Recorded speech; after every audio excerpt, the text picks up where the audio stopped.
mga kaisla, I'm back again with another mini vlog. For today's video nga ay papakita ko sa inyo ang mga nahuling pugitan ni Papa. Dahil nga tamang-tama naman na nakatambay kami dito sa tabing dagat at sakto nga nabidyohan ko ang pagkakataong ito. Pero actually nga ay talagang hinintay na rin namin ang pag-uwi nila galing laot at sa Balisin Island pa nga sila nagdadagat o nangunguha ng mga pugita. Kasama nga pala ng aking papa, ang aking mister at pati na rin ang aking bayaw. Pero kanya-kanya naman sila ng bangkang dinadala. Natutuwa nga kami dyan ng aking kapatid dahil sobrang lalaking pugita ang huli ni Papa.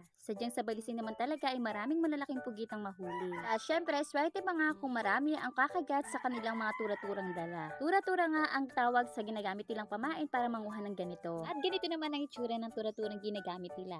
Para ito nagsisilbing bait or pain nila sa mga pugita. Gawa nga lamang po pala ito sa kahoy mga kaisla na kung saan nga ay hinuhulma o hinuhugis lamang nila ito ng pagganito. At kinakabitan din pala ito ng stainless fishing hook na nakapaligid o nakakabit naman sa ibabang bahagi ng tura-tura. So nakikita nyo nga dyan mga kaisla ay makulay rin ang tura-tura dahil nga mas nagdaragdag kasi ng attraction ng kulay nito sa mga pugita. O diba, as you can see, todo effort pa talaga si Mr. sa pagpipintura at paglalagay ng design dito sa paligid ng tura-tura. Gabi-gabi nga palang pinapalitan ni Mr. ng pintura ang tura-tura dahil nga sa bawat panguhuli nila ng pugita ay nagpe-fade ang kulay nito at pati na rin ang design. Syempre, bukod nga sa tura-tura ay may isa pang bait na ginagawa si Mr. para naman panghuli ng cuttlefish o kulambutan o kubutan kung tawagin dito sa amin. Simple lamang nga ito at ganito naman ang itsura na kung titignan nga ay para itong hipon at same lamang ito ng tura-tura at meron itong stainless hook sa ibabang bahagi nito. Balik na tayo sa nahuling pugita nila Papa. Diyan nga ay patuloy sa paghahalukay ng pugita ang aking kapatid.